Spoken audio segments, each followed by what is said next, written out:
Meditação diária. Despertar. Dia 1º de novembro. Deus nos ajuda quando ajudamos uns aos outros. Texto básico, página 57. Nossa adicção nos levou a pensar quase exclusivamente em nós mesmos. Mesmo nossas orações, se é que orávamos, eram centradas em nós mesmos. Pedíamos a Deus que consertasse as coisas por nós ou nos tirasse de apuros. Porque não queríamos viver com os problemas que criávamos para nós mesmos. Éramos inseguros. Pensávamos que a vida consistia em conseguir drogas e sempre queríamos mais. Em recuperação, obtemos mais do que simplesmente não usar.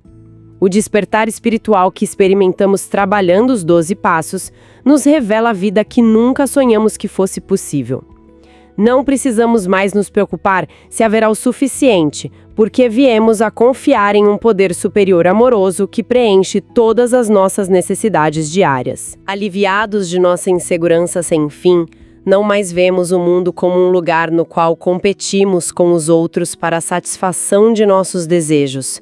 Ao contrário, vemos o mundo como um lugar para viver no amor que nosso poder superior nos mostrou. Nossas orações não são para obter gratificações instantâneas, e sim para ajudar a nos ajudar mutuamente. A recuperação nos desperta do pesadelo de egocentrismo, da luta e da insegurança que residia no centro de nossa doença. Acordamos para uma nova realidade. Tudo que vale a pena só pode ser mantido dando de graça. Só por hoje. Meu Deus, me ajude quando eu ajudo os outros. Hoje vou procurar ajudar, dando de graça o amor que o poder superior me deu, sabendo que este é o caminho para mantê-lo. Uau, que texto forte para começar o mês, hein?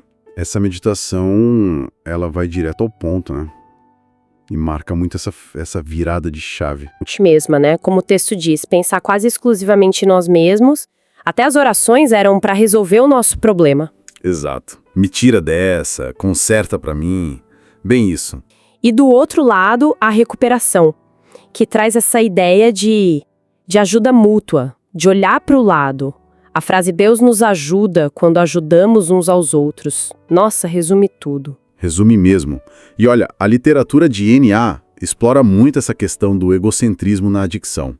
É visto como o centro da doença, sabe? O centro da doença. Como assim?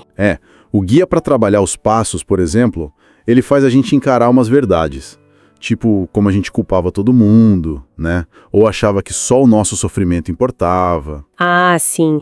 Aquela sensação de que ninguém entendia, que o nosso problema era único. Isso.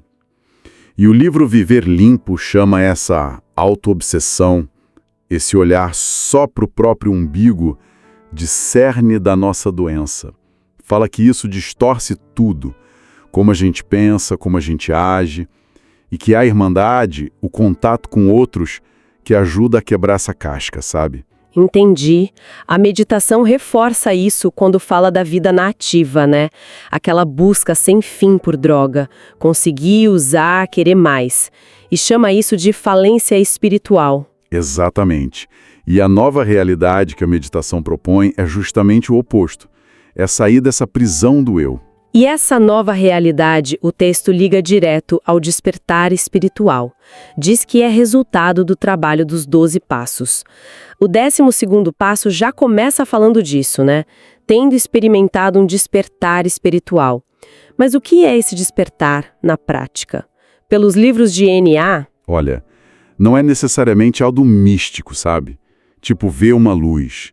A literatura descreve de forma bem concreta. Como, por exemplo? O Guia e o Viver Limpo falam sobre se sentir livre daquela obsessão pela droga. Se sentir mais leve, menos preocupado o tempo todo. Ah, sim. E começar a se importar de verdade com os outros. Pensar menos em si mesmo, né? É como sair de uma bolha e começar a participar da vida, ver as coisas com mais clareza, achar um propósito. Faz sentido. Li relatos no guia que falam, tipo, uma segunda chance de viver. Uma transformação bem profunda mesmo. É isso. Uma transformação que acontece no dia a dia. E aí vem a pergunta, né? Como a gente vive isso? como coloca em prática esse ajudar uns aos outros com as ferramentas de ENA? Boa pergunta. Por onde a gente começa? Bom, a literatura dá várias pistas. Acho que podemos pensar em algumas ações-chave. A primeira, talvez a mais básica, é o apoio mútuo, a força da irmandade. Aquilo que a meditação chama de amor da irmandade que nos acolhe. Exatamente. O Viver Limpo fala muito que a gente precisa um do outro, que a unidade é vital. Isso se traduz em coisas práticas, né? E ir às reuniões com frequência, isso é fundamental. A meditação diária mesmo diz que isso reforça a nossa identidade, né? De adicto em recuperação. Perfeito. E outra coisa, partilhar com honestidade. O guia diz que quando a gente partilha, a gente fortalece a nossa própria recuperação. É doido isso, né? É verdade. E o Viver Limpo fala que essa partilha honesta, mesmo das dificuldades, é o que cria conexão de verdade. Exato. E claro, aprender a ouvir. Ouvir mesmo, sabe? Com atenção.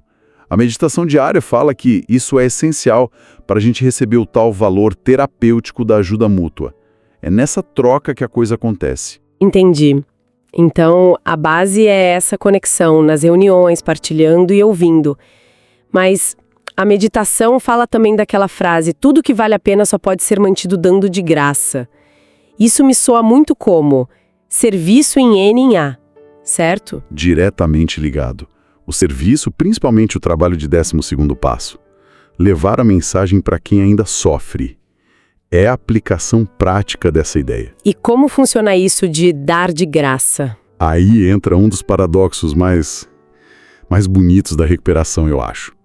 A gente se doa para ajudar o outro, mas quem mais ganha somos nós mesmos. Como assim? O Guia para Trabalhar os Passos fala exatamente isso. Levar a mensagem reforça a nossa recuperação. É como se, ao falar da nossa experiência, força e esperança para alguém, a gente estivesse reafirmando aquilo pra gente, sabe? Nossa, faz sentido. E o Viver Limpo complementa, o serviço tira a gente da autoobsessão. Quando a gente está focado em ajudar, não sobra tanto espaço para ficar remoendo os nossos problemas. E ainda aumenta a gratidão pelo que a gente recebeu. A meditação diária é bem clara nisso, né? Dar a mensagem mantém a recuperação. Exato. E o serviço pode ser de várias formas. Partilhar numa reunião, apadrinhar alguém, ajudar no grupo. O importante, como o guia lembra, é a humildade. A gente não está ali para salvar ninguém, só para carregar a mensagem. Entendi. Levar a mensagem com humildade. Esse paradoxo é forte mesmo. Ajudar para se ajudar. E isso me puxa para outro ponto da meditação. A mudança na oração. Ah, sim. É bem marcante a diferença. Muito. Antes era, Deus me salva. Resolve isso para mim. Agora é, meu Deus me ajude quando eu ajudo os outros. O foco muda para ajudar a nos ajudar mutuamente. O que essa mudança significa mais a fundo? Olha, essa mudança na oração reflete a transformação que está rolando por dentro. Ela está totalmente alinhada com o 11º passo. Que fala de buscar conhecer a vontade de Deus e força para realizá-la. Isso. A gente sai daquela postura de exigir solução imediata e entra numa de buscar orientação, sabe? Buscar força para agir de um jeito alinhado com algo maior. Deixa de ser só sobre aliviar o meu desconforto. Exatamente. Passa a ser sobre encontrar um sentido que vai além do nosso ego. A meditação diária fala dessa busca por direção, que antes era ofuscada pela busca pela droga. O foco muda do eu quero para o como eu posso servir. E essa oração diferente, ela não só reflete, mas ela reforça a confiança no poder superior e a saída do egocentrismo. Tá. A teoria é linda. Conexão, serviço, oração transformada. Mas e na prática? Quando a gente está mal, quando está se sentindo péssima, sabe? Sobrecarregada com os próprios defeitos, com problemas reais da vida. Aí alguém fala, vai ajudar o outro. Não soa meio, sei lá, irritante? Essa é uma pergunta excelente e muito real. A vida em recuperação não é um mar de rosas constante, né? Definitivamente não. E a literatura de NA não ignora isso, não. Pelo contrário. Ela oferece aquela perspectiva do paradoxo que a gente falou. O Viver Limpo fala muito da empatia. Empatia. Como? Ver o crescimento nos outros, sabe? Ouvir como alguém passou por algo parecido e saiu do outro lado. Isso dá esperança pra gente. Às vezes só ouvir a dor do outro e ver que a gente não está sozinho já ajuda muito. É verdade, a identificação. Mas vai além. O ato de servir, mesmo quando a gente está mal, sair da própria cabeça para ajudar alguém, nem que seja com uma ligação, ouvir um desabafo, isso tem um efeito quase químico, sabe? Interrompe aquele ciclo de ficar remoendo. Tipo, ativa a nossa própria solução a oferecer para o outro. Exatamente. Como o guia diz, ao partilhar a recuperação, a gente a reforça. E tem mais uma coisa importante que o Viver Limpo fala: honestidade sobre as próprias lutas. Ah, isso é fundamental. Ajudar não é fingir que está tudo perfeito. Pelo contrário. Partilhar as nossas dificuldades, ali no ambiente seguro da Irmandade, cria uma conexão ainda mais forte. Mostra que recuperação é sobre progresso, não perfeição. E é nesse apoio mútuo, mesmo na fraqueza, que a gente descobre uma força que nem sabia que tinha. Faz todo sentido. Ser real, né? Não um super-herói. E para conseguir fazer isso, sair de si mesma, mesmo na dificuldade, parece que precisa daquela outra coisa que a meditação fala, a confiança no poder superior, aquilo de confiar que ele preenche nossas necessidades. Isso parece a base para largar em segurança a competição. Com certeza. Sem essa confiança, fica tudo muito mais pesado.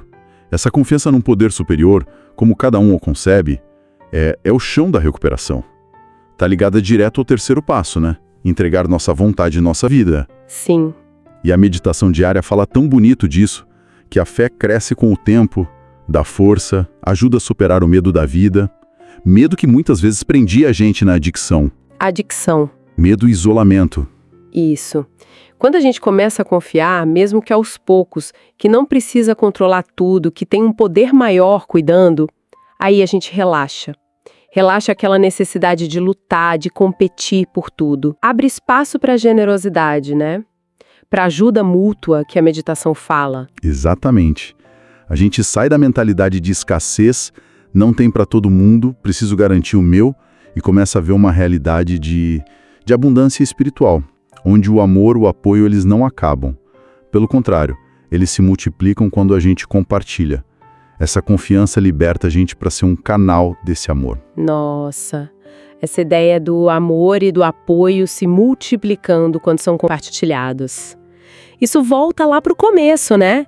Para aquela frase, tudo que vale a pena só pode ser mantido dando de graça. Será que a própria recuperação, a esperança, a serenidade, elas só aumentam quanto mais a gente oferece? Fica aí a reflexão. É uma ótima reflexão para a gente levar. Resume bem essa jornada que Enya propõe. Sair do isolamento, do egocentrismo da adicção e descobrir esse paradoxo que liberta. A gente encontra a nossa força, a nossa paz, quando para de olhar só pra gente e estende a mão pro outro. É nesse dar de graça o que a gente recebeu. Exato. Experiência, força, esperança, amor. É assim que a gente não só mantém a nossa recuperação, mas aprofunda a conexão com os outros, com o nosso poder superior, com a vida. E como a meditação lembra no fim, é uma prática diária, um compromisso renovado, só por hoje. É o caminho. Queridos ouvintes, ficamos por aqui. Lembrem-se, mais será revelado. Tamo junto. Só por hoje. Funciona.